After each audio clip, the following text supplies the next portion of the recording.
Welcome to tree media. ఈ రోజు మనతో సినీ క్రిటిక్ దాసరి విజ్ఞాన్ గారు ఉన్నారు. నమస్కారం అండి. బెట్టింగ్స్ ఇష్యూ రన్ అవుతూనే ఉంది. One by one. ఇప్పుడు లిస్ట్లోకి విష్ణుప్రియ, టేస్టీ తేజ వీళ్ళు కూడా బెట్టింగ్స్ పెట్టారు. At the same time police స్టేషన్కి వెళ్ళాల్సి వచ్చింది. ఇంకా రన్ అవుతుంది. ఇంకెంతమంది బయటికి రావాలి? ఏంటి ఇమ్రాన్ ఖాన్ సిచ్యువేషన్ ఎక్కడ దాకా వచ్చింది? వేరే కంట్రీస్కి వెళ్తున్నారు అని చెప్పేసి అన్వేషణ గారు చెప్తున్నారు. ఏంటి అసలు సిచ్యువేషన్? బెట్టింగ్ యాప్స్ నిషేధం ఓకే డన్. ఓకే. మీరు ఆ కంపెనీలు మోయించండి అంటే మోయించలేకపోతున్నారు. అంటే లేదు ఎక్కడెక్కడి నుంచో తయారు చేసుకుంటారు, ఈ రాష్ట్రాల్లో లేరు మేము పట్టుకోవడానికి అంటున్నారు. It's okay, that is also fine. ఇప్పుడు ఏంటి, గతంలో బెట్టింగ్ యాప్స్ని ప్రమోట్ చేసిన వాళ్ళ మీద ఉక్కుపాదం అని చెప్పేసి అరెస్ట్ చేస్తున్నారు. యాక్చువల్గా ఏంటి, వీళ్ళందరినీ పిలిచి బాబు ఎందుకు ఇలా మీరు ప్రమోట్ చేశారు, మీ వల్లే కదా ప్రాణాలు పోయాయి, అందుకు మేము మీకు అరెస్ట్ వారెంట్ జారీ చేస్తున్నాం, మిమ్మల్ని అందరూ అరెస్ట్ చేస్తాం, జైల్లో వేస్తాం, వాళ్ళందరూ చావు కారణం మీరే అని మీరు చెప్పాలి అనుకుంటే, ఇప్పుడు ఒకవేళ నేను బెట్టింగ్ యాప్ ద్వారా సూసైడ్ చేసుకున్నా, ఓకే, నా చావుకు కారణం ఫలానా వీడు చెప్పడం బట్టే నేను బెట్టింగ్ అలవాటు పడ్డాను, వీడిని నమ్మి నేను మోసపోయాను అని సూసైడ్ లెటర్ రాస్తే అప్పుడు దాని కారణంగా నువ్వు అతన్ని అరెస్ట్ చేయొచ్చు. వాళ్ళ పేరెంట్స్ కానీ వాళ్ళ రిలేటివ్స్ కానీ కంప్లైంట్ చేస్తున్నారు. నెంబర్ 2, మా ఓడు చనిపోయడానికి కారణం ఫలానా వీడు ప్రమోట్ చేయడం బట్టే మా ఓడు వీడిని చాలా అతిగా ఆరాధిస్తాడు కాబట్టి, అతిగా ప్రేమిస్తాడు, వీడి వీడియోలు అదే పనిగా చూస్తూ ఉంటాడు కాబట్టి వీడు చెప్పినందుకే మా ఓడు చచ్చిపోయాడు బెట్టింగ్ యాప్ ఆడి అని ఏ తల్లిదండ్రులో లేకపోతే స్నేహితులో శ్రేయోభిలాషులో కంప్లైంట్ పెట్టినా నువ్వు దాన్ని పరిగణలోకి తీసుకొని వాళ్ళకి అరెస్ట్ వారెంట్లు పంపొచ్చు. ఇప్పుడు రీసెంట్ గా అన్వేష్ గారు వీడి గురించి తర్వాత మాట్లాడుకుందాం, ఈ చండాలం గురించి. సో బేసిక్ గా ఇప్పుడు వీళ్ళని ఇలా అరెస్ట్ చేయాలి. గతంలో ఎప్పుడో సరే ప్రమోట్ చేసి చేస్తే చచ్చారే అనుకుందాం. Not only betting app, rummy సర్కిల్నో లేకపోతే ఈ ఆన్లైన్ గేమ్స్లో డబ్బులు వచ్చేవో, లేకపోతే అయ్యేవో ఇట్టిట్ట తిప్పితే మీరు ఇలా చేసే డబ్బులు వస్తాయనేవో, లేదా లోన్ యాప్స్ ప్రమోట్ చేసిన వాట్ ఎవర్, ఇలా ప్రమోషన్ చేసిన వాళ్ళందరికీ ఇప్పుడు అరెస్ట్ వారెంట్లు పంపించారో, లేక సమన్లు జారీ చేశారో, లేకపోతే నోటీసులు ఇచ్చారో, ఏదైనా ఇవ్వనివ్వండి, చేయాల్సింది ఏంటంటే పలానా యాప్స్ ని మేము నిషేధిస్తున్నాము. నెంబర్ 1, వీటి వల్ల మనుషుల ప్రాణాలు పోతున్నాయి. నెంబర్ 2, ఇక మీదట ఎవరైనా సరే వీటిని గురించి ప్రమోట్ చేస్తే చర్యలు తప్పవు అని గట్టిగా ఎవరైనా రిలీజ్ చేశారా? ఇప్పటి వరకు జరిగిన నష్టం గురించి అంటే క్వశ్చన్ చేయొద్దా? ఇప్పటివరకు జరిగిన నష్టం గురించి అంటే ఆ నష్టం వీళ్ళ వల్లే జరిగింది అనే దానికి ఆధారం లేదు. ఓకే, కంప్లైంట్స్ ఫైల్ చేస్తే నెక్స్ట్ ఫర్దర్ గా స్టెప్స్ తీసుకోవాలి. ఇప్పుడు ఫర్ ఎగ్జాంపుల్ నాటు సారా వల్ల ప్రాణాలు పోతున్నాయి అన్నావు, ఇప్పటి వరకు పోయిన ప్రాణాల గురించి ఏం లేదా అని కాదు, ఇక మీదట జాగ్రత్త పడతాం, ఇక మీదట జాగ్రత్త పడాల్సిందే. బట్ నెక్స్ట్ వల్ల ప్రాణాలు పోతున్నాయి అనుకుందాం, ఇప్పటి వరకు జరిగిన వాళ్ళు ఎవడెవడు సప్లై చేసిన వాళ్ళందరికీ నోటీసులు సరే ఇక మీదట అని ఇంతకు ముందు చెప్పిన యూట్యూబర్స్ కూడా మళ్ళీ చేశారు కదా నాని గారు. ఇక మీదట అని ఎప్పుడు చెప్పలేదు, చెబితే వాళ్ళు చేయరు. నిన్న కష్టపడి 10 లక్షల ఫాలోవర్లను సంపాదించుకున్నోడు ఊరికే ఆ ఛానల్ ని దొబ్బెట్టాలనో జైలుకి వెళ్ళాలనో అనుకోరుమా. కష్టపడి సెలబ్రిటీలు అయిన వాళ్ళు ఒక చిన్న కేసులో వెళ్ళి ఇరుక్కొని పని కట్టుకొని జైలుకి వెళ్దాం అంత సరదా ఎవరికి లేదుగా. డన్. వాళ్ళకేం తెలుసు, ఒక లీగల్ కంపెనీ లీగల్ గా ఉంది, వాళ్ళు ఏం చెప్తున్నారు, ఇది లీగలేనండి, మాకు గవర్నమెంట్ నుంచి మా కంపెనీ రిజిస్ట్రేషను, మా సర్టిఫికేట్, మా జీతాలు కూడా ఈఎస్ఐ పిఎఫ్లు పడుతున్నాయి మా ఎంప్లాయీస్ కి చూడండి, వాట్ ఎవర్, నేను ఇదిగో ట్యాక్స్ కడుతున్నా ఇన్కమ్ ట్యాక్స్ చూడండి, నువ్వు కావాలంటే ఆన్లైన్ లో కొట్టు కలన్నా ABC XYZ company private limited జౌబా కార్ప్ లోనో దేంట్లో రిజిస్ట్రేషన్ అయి ఉందా, ఉంది, ట్యాక్స్ కడుతుందా, ఉంది, ఈ ఎంప్లాయీస్ పిఎఫ్లు గిఎఫ్లు అకౌంట్లు పడుతున్నాయి, ఉన్నాయి. ఇన్ని చేస్తున్నప్పుడు గవర్నమెంట్ పరంగా సో ఇది లీగలే అని చెప్పి నమ్మి వీళ్ళు కూడా చెక్కు రూపంలో డబ్బులు ఇచ్చి వాళ్ళకు కూడా TDS కట్ చేసి ఇస్తే వాళ్ళు ప్రమోట్ చేశారు. ఇక సరే ఇప్పటి వరకు చేశారు, మీరు చేయడం వల్లే ఆ ప్రాణాలు పోయాయి అని మేము భావిస్తున్నాము, ఇక మీదట చేయకూడదని స్ట్రిక్ట్ గా చెబితే వాళ్ళు చేయరు. 100% చేయరు ఎవరు, అది చెప్పాలి. అండ్ నెక్స్ట్ ఇకపోతే ఈడెవడు గొట్టంగాడు, వాడి పేరేంటో చెప్పారు, అన్వేష్. ఓకే, ఎవడో ఒకడు. అసలు జరిగింది ఏంటి, సజ్జనార్ గారితో ఈయన వీడియో ఈ చండాలం ఒక లైవ్ వీడియో చేసింది, ఓకేనా. చేసి ఏం ఫీల్ అవుతున్నాడు అంటే అసలు పోలీసు యంత్రాంగం మొత్తం నా వెనకాలే తిరుగుతున్నారు, నేను లీడ్స్ ఇస్తే తప్ప వీళ్ళు ముందుకెళ్ళరు, నేను ఎవడి పేరు చెప్తే వాడు మటాషే అని చెప్పుకొని తిరుగుతున్నాడు. ఈ గాడిద మీద కూడా గతంలో కేసు నమోదైంది బెట్టింగ్ యాప్స్ ప్రకారంగా. అదేందో 970/2000 బెట్టింగ్ యాప్స్ ఇతను కూడా ఆల్రెడీ చేశారు. ఈడు చేయని దరిద్రం అంటూ లేదు. వీడి గురించి ఇవన్నీ పక్కన పెట్టేస్తే ఫస్ట్ ఆఫ్ ఆల్ వీడు దేశానికే చాలా అరిష్టం. ఆ లాంగ్వేజ్ కి మనిషి ఇప్పుడు ఒక ఫోన్ కాల్ కింద ఇప్పుడు వీడి గురించి ఎందుకు మాట్లాడుతున్నావు, హర్ష సాయితో ఇతను మాట్లాడినటువంటి ఒక సంభాషణ రిలీజ్ అయింది, ఈడే రిలీజ్ చేసాడు. అవునా? ఈ గాడిద నిమిషానికి బీపు మాట్లాడడం రాదా? నీకు ఎవరు చదువు నేర్పలేదా, చదువుకోలేదా, పోనీ సంస్కారం నేర్పలేదా? ఇన్ని దేశాలు తిరిగినోడికి సంస్కారం ఉండదా అమ్మా? ఇప్పుడు రిలీజ్ చేసిన వీడియో దేనికి సంబంధించి? అది దేనికైనా కానీ దాని గురించి మళ్ళీ మాట్లాడతాను నేను. ఫస్ట్ ఈ చండాలం గురించి ఊడు చేద్దాం. ఇన్ని దేశాలు తిరిగి చచ్చావు, నీకు సంస్కారం లేదా? దేశాలు తిరుగుతున్నావు కదా, నీ వల్ల మా పరువు పోవాలా, ఇండియా పరువు పోవాలా, తెలుగు వాళ్ళ పరువు పోవాలా, ఇంకేం పోవాలి? గతంలో నువ్వు చేసిన చండాలం అంతా కూడా అదే కదా. అసలు వీళ్ళని ఎలా ఫాలో అవుతున్నారు వీళ్ళు?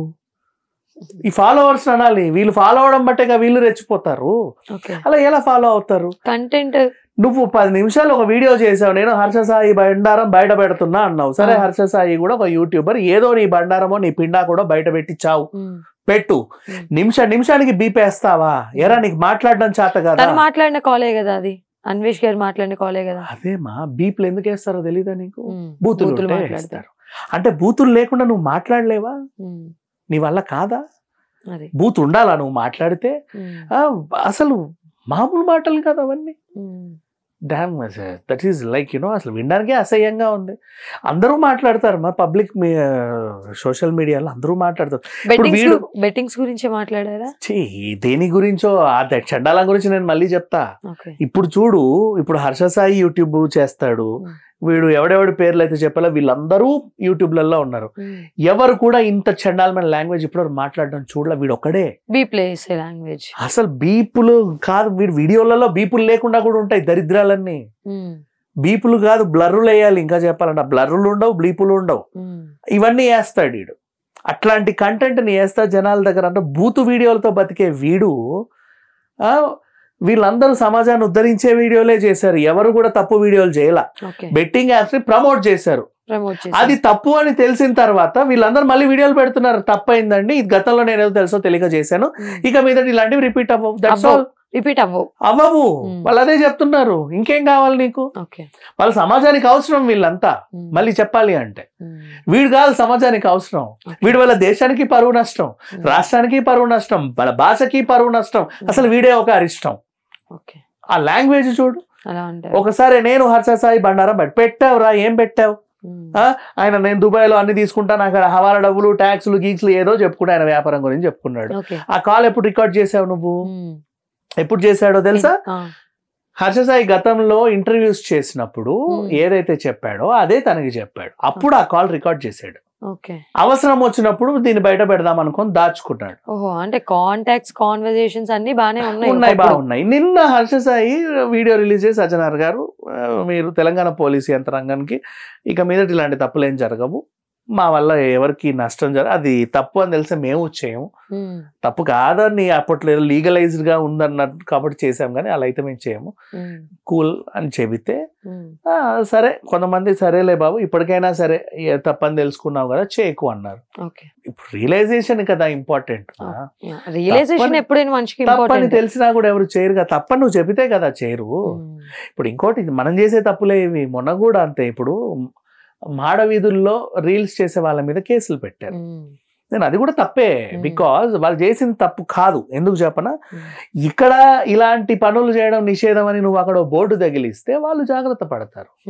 అంటే ప్రతి చోట బోర్డు పెట్టాలి, దేవుడికి సంబంధించిన విషయం కదా, ఏ విషయమైనమా నువ్వు చెబితే తెలుసుకుంటారు. తెలియట్లా జనాలకి ఈ మధ్యకాలంలో అందరికీ ఫోన్లలో ఏదో హాయ్ ఫ్రెండ్స్ అని చెప్పాలన్న ఆతృత పెరిగిపోయింది. నువ్వు తిరుమలకు వచ్చావా, ఎక్కడికి వచ్చావా, ఆధ్యాత్మికంగా ఉండాలి, ఈ మనిషి మర్చిపోతున్నాడు రోజు రోజు. మనం గుర్తు చేయాలి, గుర్తు చేయడంలోనూ తప్పు లేదు, నువ్వు గుర్తు చేశాక వాడు మారడంలోనూ తప్పు లేదు. మనిషి అన్నాక ప్రతిదీ గుర్తు చేయాలా అనొద్దు, తప్పు లేదు. ఒకప్పుడు మనిషి వేరు, ఇప్పుడు మనిషి వేరు. ఇప్పుడు మనిషి మొత్తం ఫోన్ లోనే బ్రతికేస్తున్నాడు. ఫోన్ లో బతికేస్తాడు, కానీ కొన్ని చాలా అది ఇంపార్టెంట్. కరెక్ట్, అవి చెప్పి చేయించుకోండి. అయినా సరే వాడు వినకపోతే అప్పుడు క్రైమ్ అనండి. ఒకసారి చెప్పండి, తప్పు లేదు. చెప్పడంలో తప్పేమన్నా ఉందా? తప్పేం లేదు. ఎరా నీకు తెలియదా, నువ్వు మనిషి కదా గడిది కదా అనే బదులు కదా, ఎంత మినిమం థింగ్స్ అయినా వాడికి తెలియదు అనుకుందాం కాసేపు. మనం కూడా మనుషులమే కదా, క్షమిస్తే తప్పేంటి అంటున్నా. ఓకే, సరే వాడు ఖచ్చితంగా శిక్షించాలి, వాడు నరికేయాలి కరికేయాలి ఇదే కాకుండా క్షమిస్తే తప్పేంటి? క్షమిస్తే తప్పేం లేదు. దెన్ నువ్వు క్షమించాక వాడు రియలైజ్ అయ్యాడు, నువ్వు క్షమించావు, బానే ఉంది. నువ్వు క్షమించినా నీదో క్షమాగుణం ఉన్నా వాళ్ళలో రియలైజేషన్ రాలేదంటే అప్పుడు వాడిని ఏదన్నాను. ఓకే, ఫర్దర్ గా ముందే మనుషుల మీద పడిపోయి రక్కకండి, వద్దు, అవసరం లేదు. ఇప్పుడైనా సరే వీళ్ళందరూ నోటీసులు పంపావు, సరే బానే ఉంది, వాళ్ళందరి చేత సారీలు చెప్పించు.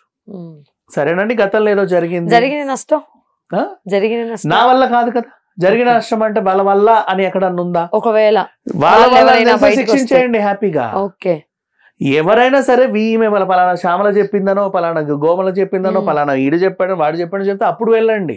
బయటకు వస్తే బ్లైండ్ గా అజంప్షన్స్ చేసేసి సంథింగ్ చేయకూడదు. ఓకే, నష్టాన్ని ఎప్పుడు భర్తీ చేయాలి 100%. కానీ వాళ్ళ బాధ్యత తీసుకుంటారా ఎవరు? మీ వల్ల నష్టం జరిగింది ఖచ్చితంగా తీసుకుంటారు. నువ్వు ఇప్పుడు విత్ ప్రూఫ్ పెట్టు, అక్కడ ఊరికే ఎలిగేషన్ పాస్ చేయకుండా విత్ ప్రూఫ్ పెట్టు. నీ వల్లే జరిగింది, మావాడు చిన్నప్పటి నుంచి నీ ఫ్యాను, అసలు పొద్దున్న లేచినప్పటి నుంచి రాత్రి పడుకునే ముందు మొత్తం ఇంటనే నీ వీడియోలే చూసేవాడు, లేకపోతే కళ్ళకి అది పెట్టుకొని నీ వీడియోలోనే బతికేవాడు ఇలాగా అని చెప్పు. నువ్వు చెప్పినందుకే వాడు బెట్టింగ్ ఆడాడు, నువ్వు చేసినందుకే వాడు చచ్చిపోయాడు. అది కామన్ థింగ్. ఇప్పుడు ఎవరైనా రెగ్యులర్ గా ఒక ఫేమ్ ఉన్న వ్యక్తిని ఫాలో అవుతున్నారంటే వాళ్ళు చెప్పింది వీళ్ళు చూస్తారు, చూసిన తర్వాత ఎగ్జిక్యూట్ చేస్తారు. ఫేమ్ ఉన్న పర్సన్ ఈ లిస్ట్ లోనే ఉన్నారని ఎందుకు అనుకుంటున్నావు నువ్వు?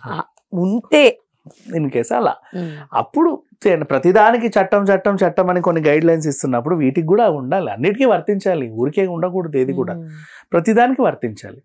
సో ఇప్పుడు కూడా ఇంతే. ఇకపోతే హర్ష సాయి ఫోన్ కాల్ గురించి మాట్లాడుకుందాం. ఆ అబ్బాయి గతంలో ఇంటర్వ్యూలో చెప్పిందే వీడికి చెప్పాడు. ఈ గాడిద ఏం చేశాడు? ఏం డిస్కషన్ గురించి? బెట్టింగ్ యాప్స్ గురించి. ఎందుకంటే మీరు ప్రమోట్ చేస్తున్నారు అది ఇదంటే, లేదండి అది లీగలైజ్ గా వాళ్ళు అలా చేశారు, మాకు అది తప్పు అని చెప్తే మేము చెయ్యము కదా, తప్పు కాదది, ప్రపంచంలో నడుస్తుంది, అది తప్పు అని తెలిస్తే సంస్థలు నడవవు కదా. ఇప్పుడు టిక్ టాక్ ఉంది మా, టిక్ టాక్ నువ్వు చేయకుండా అంటే టిక్ టాక్ ని బ్యాన్ చేసేసారు. ఇప్పుడు టిక్ టాక్ లేదు, అంతేగాని టిక్ టాక్ ఒక kind of topic. A topic అయినా టిక్ టాకులు చేసిన వాళ్ళందరినీ అరెస్ట్ చేయాలా కదా. అసలు టిక్ టాక్ చేసిన వాళ్ళకి అంటే టాపిక్ డిస్కషన్ వేరు, అది వేరే. ఏదైనా అంటే నేను ఎగ్జాంపుల్ గా ఏం చెప్తున్నా, నీకు నష్టం జరిగింది దీని వల్ల అంటే దాన్ని కదా మీరు నిషేధించాలి. అవును, ఎట్లయినా నిషేధించాలి. ఆ మధ్యలో ఉన్న మీ మీడియేటర్స్ వల్ల అని మీరు వెళ్తున్నారు. వీళ్ళు చచ్చినోడికి చంపే ప్రోడక్ట్ తయారు చేసినోడికి మీడియేటర్స్ వీళ్ళంతా. ఎగ్జిక్యూషన్ కూడా వీళ్ళు చేయాల, వీళ్ళు ఎగ్జిక్యూట్ చేసింది వాళ్ళు చెప్పారు, తెర ముందు చెప్పడం వల్ల అంతే. ఇప్పుడు విలన్ ఆ హీరోయిన్ జాకెట్ చింపాడు అనే సీన్ చూసినప్పుడు అందరు విలన్నే తిడుతున్నారు, అది నడిపించిన డైరెక్టర్ ఎవడు తిట్టడు. ఇక్కడ జరిగేది అదే సిచ్యువేషన్, అది సంగతి.